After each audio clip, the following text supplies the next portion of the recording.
Sa Pero ganyan marami niya. nagtatanong daw, bakit daw sa PCSO na talagang halata daw ang Tumiklop. nangyayari? Wala daw na Tumahimik na siya. tumiklop na. Wala. Oh, baka may corruption. Yun nga. lang. Yun ang may tanong. common sense. Oo. Di ba? Bakit nawala? Bakit Ayun ang tumiklop? pwede mo sabihan si Meldo na common sense. Yeah, Bakit Senator mo- Tulfo, ano Yan. nangyari dito?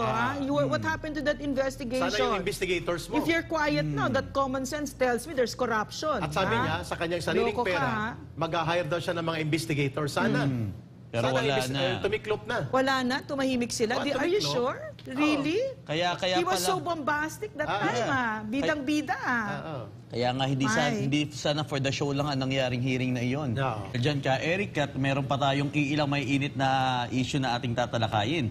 Ito, tila isang sabong ang naganap sa pagdinig ng Senado ngayong kahapon to ka, Eric. Kahapon nangyari ito.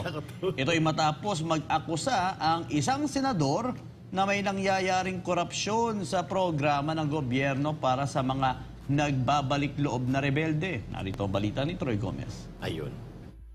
Ba't ka nagagalit, Secretary? Because you're accusing us that our organization is corrupt. Yes, because napakalaking discrepancy. Nagkatensyon sa pagdinig ng Senado matapos magkainitan si Senator Raffy Tulfo at Presidential Peace Advisor Carlito Galvez Jr. Sa pagdinig ng Senate Committee on National Defense ay tila umuusok sa galit si Galvez kasunod ng alegasyon ni Tulfo na may bahid ng korupsyon ang programa para sa pagbabalik loob sa gobyerno ng mga dating miyembro ng MILF. Sir, I beg to disagree na pagkakitaan po sa rin decommissioning because I myself really implementing this. I would like to really to... Then show me proof. Kasi pag I will show nakita ka sa proof, akin ng proof, then babawiin ko. I will show proof, sir. Sa susunod na hearing. Yes, I will show proof that we are not corrupt. Ang aligasyon ng korupsyon ay dala ng report ni Galvez sa komite. Binanggit ni Tulfo na sa report ni Galvez, nasa 26,132 na combatants na ang nadisarmahang rebelde, pero nasa 4,625 lamang na armas ang naisuko sa gobyerno. Ang bawat combatant ay tumanggap ng tig 100,000 piso ay naman kay Galvez. Para kay Tulfo may anomalya rito dahil ang cash grants na naipamahagi ng gobyerno ay umabot na sa 2.6 bilyong piso. O anong patunay na siya ay miyembro ng MLF? Ang isang patunay dyan yung barel para mabigyan siya ng cash assistance na 100,000 pesos. So therefore, pag may pupunta sa inyo dyan, nagsabi MLF, surrendery ako, nasaan yung baril mo? Alam nga man, pupunta sila, may dala-dalang batuta lang o may dalang gulok. MLF ako, ito, ang armas ko, gulok. Kahit 100,000, hindi man siguro ganun po, di ba? Common sense lang po yun. So malaking anomalya. Nang sinabi ni Galvez na hindi sila korap, ay nilinaw naman ng senador na hindi si Galvez ang kanyang tinutukoy, kundi ang mga tao na nasa kanyang organisasyon ang posibleng korap. But I definitely take offense, Senator, that you are already telling us that there is a corruption. I believe that is not a correct accusation to us. Pero sa kabila nito ay nanindigan pa rin si Tulfo na may nangyayaring korupsyon. Ang pagiging defensive ni Galvez ay pinuna na rin ng senador sabay hamon sa kalihim na magpakita ng ebidensya na hindi sila korap. I don't know, ba't ka nagagalit? Talaga merong corruption dito. I'll stand by what I said. There is corruption. Unless may prove nyo sa akin, then come back sa next hearing, prove to me na walang korupsyon, then ako mismo magsasabi wala palang korupsyon. Okay, we will just... And I would even apologize. Para sa Diyos at sa Pilipinas kung mahal, Troy Gomez nag-uulat, SMNI News. Alam niyo mga kababayan, Si itong Tulfo ginagawa. talaga mahilig sa grandstanding. grandstanding. We will call him out on this. If you accuse, you have to bring proof to that. So kung may discrepancy, huwag kang mag-conclude na may corruption. Pwedeng mayroon lang mga documents na kulang. Pagsalitain mo muna ang COA. Pagsalitain mo muna ang Finance and Review Committee ng Task Force Balik Loob. O sino pa mang, si Galvez pala nakakausap ninyo. And probably, the documents were not available immediately during that hearing. So, give the benefit of the doubt first. Maybe he's projecting. Baka tatakbo mo ito sa 2028 Baka mag-presidente o mag-vice president. But that is not the way to use power in the Senate or in the government. So we call out on this. We are not depending here. Secretary Galvez, Brother Franco, Ma'am Loreno, pinupuna din namin Secretary Galvez sa kanyang back-channel talks na ginawa doon sa Oslo sa mga CPP, NP, NDF, international cadre operatives kina Juliet de Lima. But this is another issue. Nakikita natin dito, number one, ang may una pong may kagustuhan na palabasin na palpak, abusado at pinagkakakitaan ang mga task force balik loob and rebel returnee programs and compensation support and social welfare benefits na program sa pagbabalik loob namin mga rebelde ay ang CPP, NPA, NDF. Kaya sana mag-ingat si Senator Tulfo sa kanyang pananalita at mga pagpapahayag na para bagang dinudugtungan niya at nire-reinforce ang propaganda ng CPP, NPA, NDF. Pangalawa, babalikan namin dito sa Laban Kasamang Bayan, Senator Tulfo. He who accuses must bring forth the evidence. Discrepancy pa lang po nakikita ninyo. Those are objective observations. Those are not conclusive information yet. So, bigyan mo ng pagkakataon at kahihiyan ang ahensya ng gobyerno because you're also part of the government. And be careful, Senator Tulfo, ng propaganda line ng CPP, NPA, NDF ang naging tungtungan ng iyong grandstanding operation. Palagi mong ginagawa yan sa Senado. So sana po, tingnan mo na hindi kalaban yung mga kaharap mo. When you accuse them as corrupt or corrupt agency sila, bring forth your evidence. Dokumento pa lang na kulang ang hawak mo, and those are only initial observations. Napaka-unfair naman yon para po sa amin na nagkaroon ng mabuting ugnayan sa Office of the Presidential Advisor for Peace, Reconciliation and Unity, especially in the times of former President Rodrigo Duterte. Libo-libo po kami ang mga bumalik loob sapagkat nagtiwala kami sa Task Force Balik Loob at ECLIP program. At kung ganun po ang inyong pananalita na hindi nyo po kami nakakausap, kung ano po ang categorization, process, methodology, and mga pamamaraan, kung papaano ka nabibigyan ng social benefit support and financial support, ay sana po nag-imbestiga muna kayo ng kumpleto. Kami po, hindi po kami lahat may armas pag bumalik, sabi nga ni Ma'am Lorraine. Di ba, Eric, ang mga high-powered rifles na ibinalik lang ay mga 8 to 10,000. Pero ang nag-surrender sa CPP, NPA, NDF, mga 25,000. Tama po kayo, Ma'am Lorraine? 35. 35 because that includes already, Ma'am Lorraine, mga underground mass organization, party elements, party branches, local militia, regular NPA. So, pwede pong ganun na Senator Tulfo ang kalagayan. Let them explain first before you accuse them and malign and destroy the reputation of an agency of the government for which you ought to defend also rather than destroy it on mere initial information lang na nakikita po ninyo. Kaya po, hindi lahat ng nagre-rebelde at bumabalik sa pagiging rebelde papuntang gobyerno ay armas ang kategorya sa pagtulong sa kanila. Ako po wala kong bit-bit na armas, but I availed also the Task Force Balik Loob in my capacity as a leading cadre ng CPP, NPA, NDF. So, iko-question mo rin ako, bakit binigyan ako ng suporta? So, dapat sana po naging open-minded muna kayo bago kayo naging mapanghatol.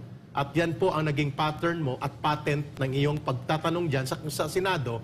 Every time na may pagkakataon kang bumira, binibira mo lahat at wala kang preno. Magkaiba po ang Idol Rapi Tulfo na programa mo sa telebisyon kaysa pangsyon mo at otoridad mo na ginagamit bilang senador. Correct. I think that what si Senator Tulfo has really just revealed to us is his ignorance. Yes. And he doesn't know that he doesn't know.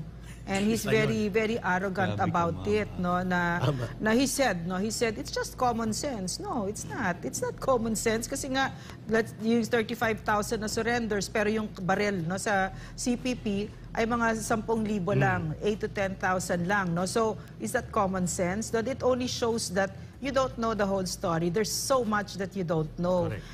And it's hard to admit this if your ego is as huge as Alimol. really, really huge as that Senate building, diba? So that's why you know what, humility talaga is so important in a leader, and it just looks really it's just so embarrassing to look at something like that.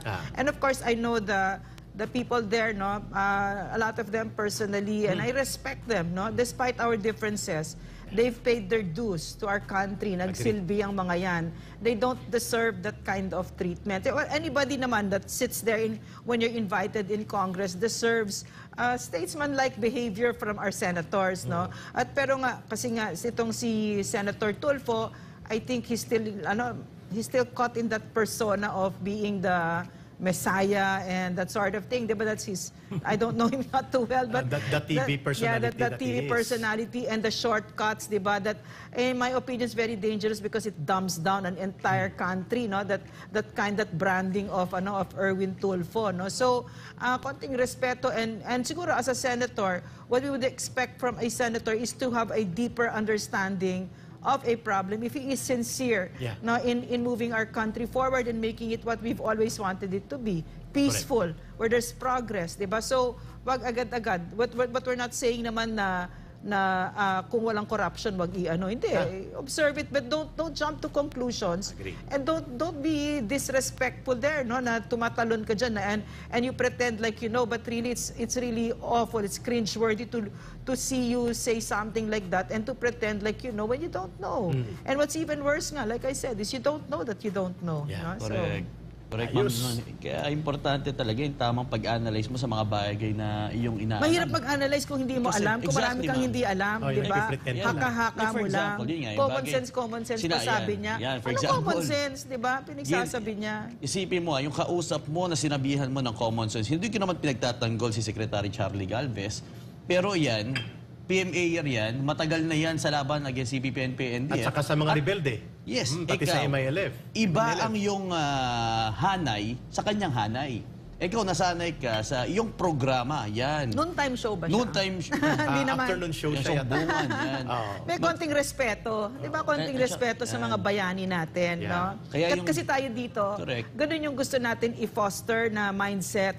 Doon sa mga nagbibigay ng buhay nila, magkaroon naman tayo ng konting respeto. Bakit? No? Nakakaawa naman ang isang bansa na hindi marunong kumilala at magpasalamat sa mga totoong bayani natin. No? Which is not to say na you cannot criticize if it's warranted. Pero yung ganyang treatment, mahiya ka naman. Oh, No?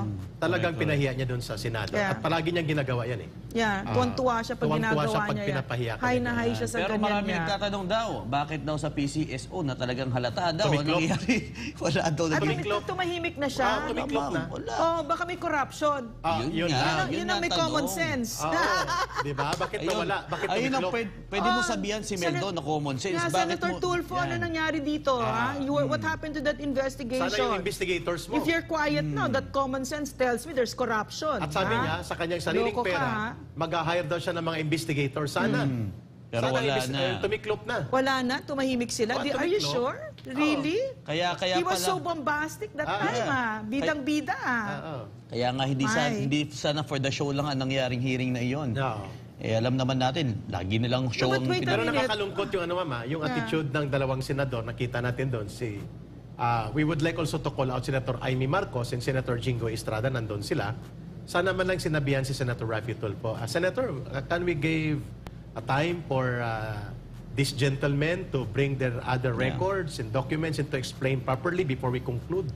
Sana ganun po din ang ginawa ni Senator Amy Marcos at ni Senator Jingo Estrada para ma-remind kung hindi man papagsabihan itong si Raffy Tulfo. Senador na po kayo. Pag nasa Senado kayo, you exercise the powers vested in your office as a Senator of the Republic, and you do not do that as Correct. part of your media mileage or as part of your program sa television. Correct. Kung saan ka nakilala. But it's worrisome that he hasn't followed up with that PCSO. Question. Wala pa po, Questionable yun. ma'am. Wala pa? Ayan ang Wala pa. tanong ng ating mga kababayan. Asa na daw po? Oh my. At So, Ang sindikato ng operasyon ng correct. PCSO. Ayun, halata talaga. Pero ito kasi Eric, if he's silent about this, then common sense tells us that he's on the take. Oh, ano that ba there's ito? corruption. May Senator corruption din ba? Tulfo. Oh, yun ang tanong ng taong bayan. Yun ang May common corruption? sense sa akin, ha?